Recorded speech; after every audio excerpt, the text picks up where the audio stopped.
Il va alors choisir de s'exprimer lors d'une prestigieuse conférence organisée par le Wall Street Journal et diffusée sur Internet. Tous les poids lourds de la Silicon Valley y ont déjà défilé. On y parle nouvelles technologies et c'est Kara Swisher qui mène l'interview, aux côtés d'un autre journaliste, Walt Mossberg. Et comme beaucoup avant lui, Mark va passer un sale quart d'heure. Voici Mark Zuckerberg. Il était très au courant des thèmes de l'interview, donc on était vraiment surpris de le voir si nerveux. Pourquoi faites-vous en sorte que je dois vérifier l'intégralité des infos qui me concernent? Je pense qu'il faut comprendre comment le système est conçu pour saisir son mode de fonctionnement. Je parlais avant de ce que font les utilisateurs sur le site.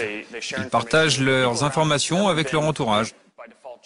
Mark ne répond pas du tout à la question.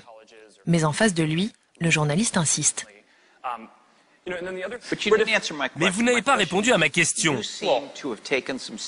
Vous semblez avoir décidé de rendre publiques mes informations personnelles sur Facebook. Vous l'avez fait tout seul, sans prévenir? Nous lui avons posé des questions l'un après l'autre et il a refusé de répondre. Alors nous lui disions, répondez! Ce n'est pas ça notre question. Et à force de ne pas répondre aux questions des deux journalistes, l'interview devient de plus en plus musclée. Ces emails que vous avez écrits à la fac, ils vous suivent, que ça vous plaise ou pas. Kara évoque un email envoyé par Mark 5 ans plus tôt. Un email où il écrivait que les utilisateurs de Facebook étaient bien naïfs de lui faire confiance. Mark est déstabilisé, il commence à transpirer. Comment expliquez-vous le scandale que ça a provoqué? Ça vous touche? Oui. J'ai fait plein de bêtises quand j'étais à la fac. Je ne me cherche pas d'excuses. Et je suis vraiment désolé d'avoir fait ça. Certaines accusations sont vraies, d'autres non. Pouvez-vous nous dire quelles accusations sont vraies? Je ne sais pas trop, c'est loin. Mark perd tous ses moyens, il ne maîtrise plus ses réponses et transpire un peu plus. Et il se met à transpirer, mais vraiment transpirer. À quel point transpirait-il? Oh, entre nous, on appelait ça la fête de la transpiration. On ne pouvait pas voir ça du public, mais c'était vraiment énorme. Ça coulait à grosses gouttes le long de son nez. J'avais peur qu'il fasse un malaise, et il était tout pâle, il avait l'air malade. Pour moi, c'était une crise d'angoisse. Il nous a dit qu'il ne se sentait pas bien, mais en tout cas, c'était très mauvais pour lui. Pour détendre l'atmosphère, Kara interrompt l'interview et tente une petite plaisanterie. Vous voulez retirer votre sweat? Non, je ne l'enlève jamais. Je sais, mais il y a des femmes dans le public qui aimeraient bien que vous l'enleviez. Non,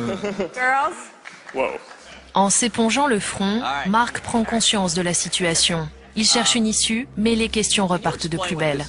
Pouvez-vous expliquer ce qu'est la personnalisation instantanée, pourquoi vous l'avez fait et à quoi ça sert pour vos utilisateurs? peut-être que je dois l'enlever. Enlevez-le. Pour gagner du temps, Mark décide d'enlever son sweatshirt, mais il va comprendre qu'il n'aurait jamais dû. C'est un sweat officiel. On imprime notre mission à l'intérieur. Oh mon Dieu! L'intérieur du sweat. Mais qu'est-ce que c'est? Rendre le monde plus ouvert et connecté. Oh mon Dieu, c'est un culte secret. Regardez ça. Rendre le monde plus ouvert et connecté. Avec un symbole au milieu qui doit être réservé aux initiés, je pense. Un logo mystérieux qui vante les valeurs de Facebook. Kara gère la situation sur le ton de l'humour, mais cela ne suffit pas à détendre l'atmosphère. Mark Zuckerberg le sait, l'interview est une catastrophe, il ne pouvait rêver pire publicité. Ce jour-là, il prend conscience de ses difficultés à communiquer. Il comprend aussi que pour assumer parfaitement son statut de PDG de Facebook, il doit vaincre son anxiété maladive. Mark découvre l'importance de l'image et son douloureux apprentissage ne fait que commencer.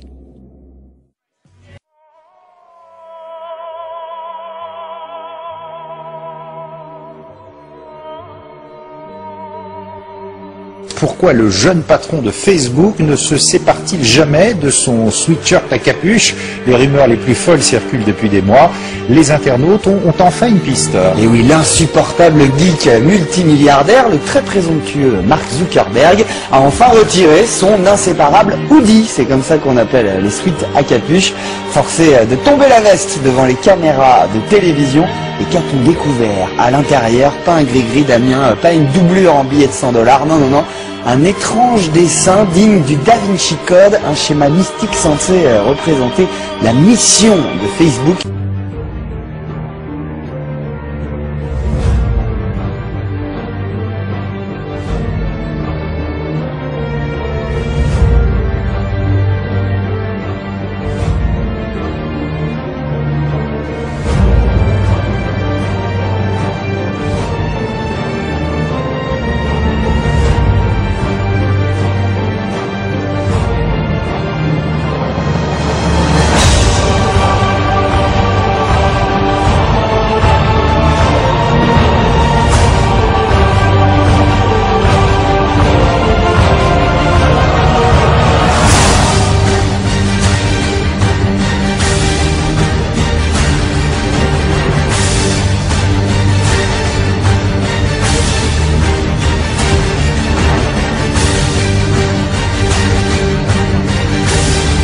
Le fondateur d'Axel, Freddie Mimi, offre 12 700 000 $ de ses partenaires de Venture Capitalist.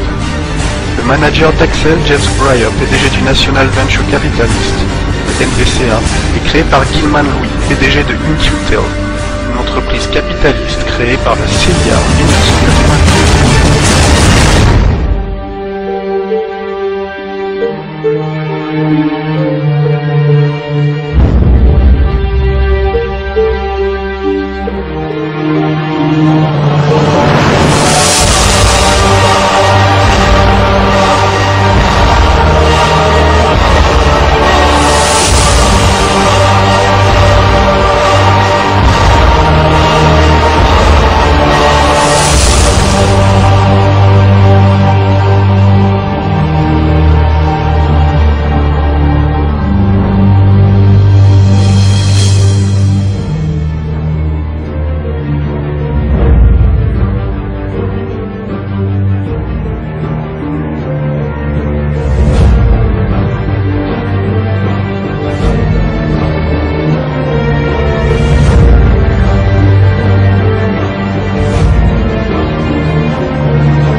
من فئة $1 لرأيت رمز الماسونية خلفك. لو نظرت لرأيت، فهل نظرت؟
هذه المواقع هي من ساهمت مساهمة كبيرة، وأنا أعتبر أن الحزب القوي والحزب الخطير الذي كان يضرب ضد الاستبداد هو حزب الفيسبوك، واعتبر أن الفيسبوك وهو الموقع الاجتماعي الذي نشر كل فضائح هذا النظام طيلة سنوات هو الذي حرك الشارع، هو الذي حرك الشارع، هو الذي حرك الشارع.